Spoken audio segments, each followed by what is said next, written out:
This time out, it's a review of the Musical Fidelity B1xi integrated amplifier. It is a Class AB design. Now, Musical Fidelity, I'm giving you a little history here. Musical Fidelity was founded by Anthony Michelson in 1982. Yeah, I know Anthony Michelson forever, and I have fond memories of the original version of the Musical Fidelity A1. Cool looking, hot running 25-watt amplifier. And of course, in more recent history, I have reviewed the refreshed Musical Fidelity A1 on this channel. That one sticks in my memory as something really special. So that's where we're at with Musical Fidelity. Now along comes the B1. Now the B1 also has a history that goes back to the 90s. I'll show you a picture of the original B1. What I like about this company is that they have a history, they have an aesthetic, they stand for something, is what I'm saying. So I come to this review of the B1xi with a certain amount of anticipation. Now, as I mentioned earlier, it is a Class AB design, 60 watts a channel into 8 ohms, 85 watts a channel into 4 ohms, and the big surprise is that it's capable of driving 2 ohm loads with up to 105 watts per channel. Now, what that means in more plain language is this is a very high current amplifier. Very few amplifiers in this price class, I'll tell you the price soon enough, can deal with very low impedances like 2 ohm loads. This one can. It has a hell of a power supply. For an amplifier of this price, $879 in the US and $1,229 in Canada. Later on in the show, yes, there will be an Audiophiliac viewer system of the day and also an Audiophiliac album of the day. I think that the B1xi is a handsome design. It follows the same aesthetic as many Musical Fidelity products for a bunch of years now. And it's sticking around because it is timeless. That big knob in the middle, yes, it has fantastic knob feel. Hey, next I want to talk about connectivity. There's a lot of it. There's moving magnet phono input, definitely. 3 pairs of RCA line level inputs. And another line level input, but on the front panel, it's a 3.5 millimeter stereo jack on the front. And also on the front, before I forget, is a 6.3 millimeter headphone jack. As for digital connectivity, you know the drill. It has coax, it has optical, Bluetooth, and also HDMI, an ARC HDMI input. For you guys who want to run your TV sound through the system, you have that option there with the HDMI connector. Warranty coverage extends up to 5 years. That is unusually generous for an integrated amplifier, certainly in this price class. Says a lot about the build quality of the design. One thing I don't like about the build quality is the remote. Yes, another plastic remote. Perfectly functional, just not a great feel in your hand. So, hey, you can't have everything. I set up the B1 with 3 sets of speakers. The Zoo Dirty Weekend 6 floor standing speaker, the Sound Artist LS35A clone speaker. It's a gorgeous speaker with real rosewood for a mere $570 a pair. Phenomenal. And also a very popular speaker, the KEF LS50 Meta. And I'm going to let the cat out of the bag right up front and tell you that my favorite combination was with the Zoo Dirty Weekend. Now that speaker is made in the US, sells for, well, prices start for Dirty Weekends at I think $1,600 a pair. And wow, I mean, I was pushing it. I was having a lot of fun dancing with the B1xi and the Dirty Weekend 6 speakers. A killer combination. For CD playback, I was using a Cambridge CXC CD transport. It's not a CD player, it just plays CDs. You need to use it with an outboard DAC, in this case, the DAC that's built into the B1 B1xi. Now here's the thing. As I was getting into the sound of this amplifier, I was listening to two different groups. First, Pink Floyd, specifically very early Pink Floyd, mostly their first album, Piper at the Gates of Dawn, which is very trippy, psychedelic, from 1967 or 8. And also Dave Brubeck's hit, an actual hit record that sold in the millions, a jazz record that sold extremely well, Dave Brubeck's Time Out. They're both phenomenal recordings. So anyway, I'm playing this music loud. I'm playing it high 80s, low 90 dB range, and just having fun, you know. And I remember with the Dave Brubeck record, God, I wish I could remember the drummer's name. The drum sound was so good, so lively, so far better than most contemporary recordings in terms of really feeling that energy, that rhythm pounding on the drums was phenomenal with the DW6. And with a Piper at the Gates of Dawn, the Pink Floyd record, it was about that psychedelic, very layered sound. No surprise, when I switched over to one of the two stand mount speakers, the Sound Artist LS35A, wasn't as exciting, it wasn't as powerful. But it was still, there was something really special going on with that little LS35A, which is not a genuine LS35A. It is a clone, and there's no secret about that, and that's why it's so affordable. Anyway, and I started to play some really early Elvis Presley recordings. This one, this CD, is called 56. And this is at the time when Elvis had just left Sun Records and moved over to RCA. And they're giving him the best studios in New York, in Nashville, in Hollywood. And the way they captured his voice at that time in 1956 is extraordinary because it's so complete. You really feel his presence on the mic. They're just stunning recordings, and the band sounds great.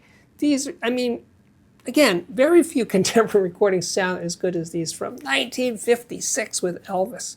And the Sound Artist with the B1, I was getting it. I was definitely feeling all of that.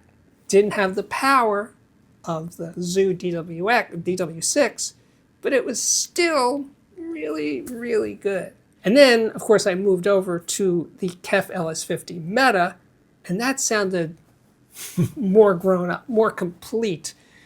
Okay, to continue, I wanted to play vinyl. I've been in a heavy vinyl mode lately, and I still had the Technics SL50C turntable, I just reviewed last week, link below.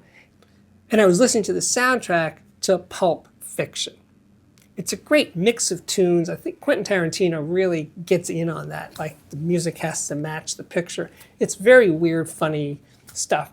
I love the Chuck Berry tune in there. Anyway, I was having a good time. I've owned this record for ages, but I have been playing it a lot more lately. And the B1 with the Zoo Dirty Weekend 6 was definitely doing it justice. Now, the included phono stage, the moving magnet phono stage, is fine, perfectly adequate, but since I had the Shit Manny phono preamp, external phono preamp for $150, yeah, I had to, it just made sense to plug that in and see if it made an improvement. And the answer is, it did, but not a huge improvement, but just enough. I mean, it is $150. It's an easy and very affordable upgrade. But I was just happy that the included phono stage was good, quiet, didn't have any hiss or hum issues. And so if you're into vinyl, definitely the B1 is ready for you. And then it was time to spin some CDs on my Cambridge CXC transport plugged into the coaxial input on the B1. And I would say the sound was not as much fun as analog was. That's not really a surprise for me, at least, you know.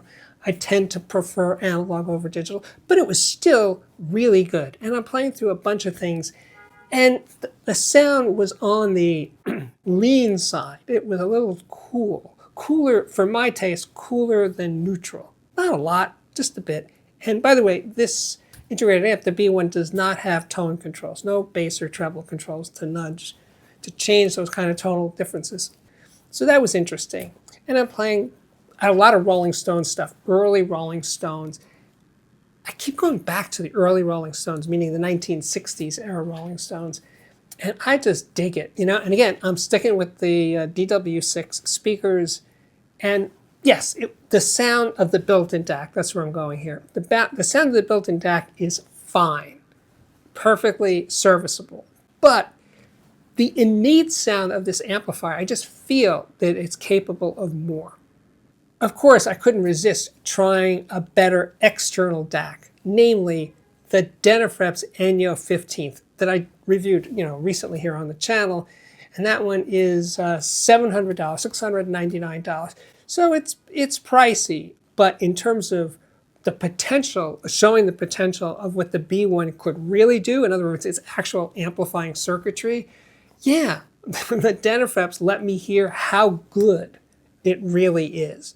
So again, if you're really into digital, that's your primary format, yes, the B1 on its own can sound perfectly fine, but if you upgrade to an external DAC, you can really feel and hear the difference.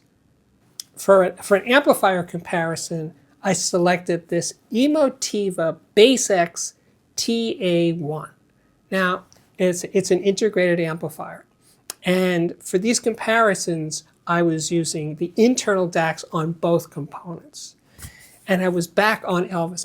I'm in this Elvis Presley groove lately. I don't know why. I'm not a huge Elvis fan, but these really early Elvis albums are speaking to me more than usual. So anyway, I'm going back and forth between the Ta1 and the B1xi. And the sound differences were easy to hear. The B1 is more neutral, it's clearer sounding, it's more transparent, but the Ta1 is, well, by comparison, softer, warmer, meatier sounding.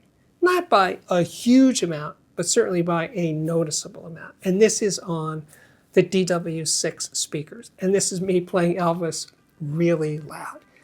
Both amplifiers sound good, but they do sound different in the ways that I just described. So for these comparisons, I was using early Fleetwood Mac, actually very early, as in their first album from 1968. And this music is nothing like what you think of Fleetwood Mac, like Rumors Fleetwood Mac. No, this is way before that. And this was when they were a British blues rock band, sort of in the vein of, let's say, the Yardbirds in this period, 1968. And their guitarist, Peter Green, this guy was smoking. I mean, he was right up there in electric blues guitar giants of the time in England, right? For me, at least as good, if not better, than Eric Clapton at his best. He had a sweeter, more interesting tone. He could play rough, he could play aggressive, Peter Green could. But he had there's a beauty to his touch, to his sound, that I just love. Anyway, this record, played over the B1 with the DW6, cranked up loud, I was digging it. I was like, this is so great. This was a CD, by the way. All right, let's jump right into, so Steve, what do you really think of the Musical Fidelity B1xi integrated amplifier? Well, it definitely does a lot of things right in terms of the way it looks. I think it's gorgeous looking, actually. Its connectivity suite, its sound quality, just the interaction between me and the unit, except for the remote control. Yeah, I was having a really nice time with this. And if you pair the B1 with, let's say, the Zoo Dirty Weekend 6, or a Tecton speaker, or a Klipsch speaker, yeah, you can have this level of joy. You can. This is an amplifier that clearly likes to play loud, so don't judge it by its 60-watt power rating. It's capable of doing a lot more than you think based on 60 watts a channel. So it definitely gets 2 thumbs up from me. Now we're going to do the Audiophiliac album of the day, which is it's a new feature. There's only been like 4 of them before this, I think. Anyway, the album of the day is Cindy Lee's Diamond Jubilee. There's a lot going on with this record, but I'll start with this. Cindy Lee is not a person. Cindy Lee is the name of the band. The leader of the band is Patrick Flegel. Patrick is, for all intents and purposes, as they say, he is Cindy Lee. Now, as for what the music is, well, I first heard this album, 3 LPs worth of it, at a record store in Manhattan, my current favorite, Stranded Records on 5th Street. And I had no idea what was going on. I was like, what is this? This is so cool. It's psychedelic, it's very trippy, it's very spacious sounding, a lot of guitar that's distorted or beautiful or spacious or feedback. There's a lot of different contrasts of what a guitar can sound like over the course of 3 LPs. It's 2 hours long, but it is available on CD, 2 CDs, and you can stream it. So you too can check it out, and you can hear it, I think, on YouTube if you can't find it streaming. So anyway, I want you to listen to some of this with an open mind. I mean, it sounds like a lot of different things. It sounds like Julie Cruz singing the soundtrack to Twin Peaks. It's like that kind of, and it's also a bit like Jesus and Mary Chain, because it's this like wall of sound, but the sound is big. The sound is spacious. Some tracks have a lot of big, heavy bass lines. It goes in a lot of directions over the 2-hour run. And I am Mr. Short Attention Span, but I listen to long periods, not all 2 hours of it in one sitting, but I listen to a lot of it. And I just keep going back to it. When I first heard it at Stranded, I didn't buy it that day. I was a bit intimidated by the 3 LP concept.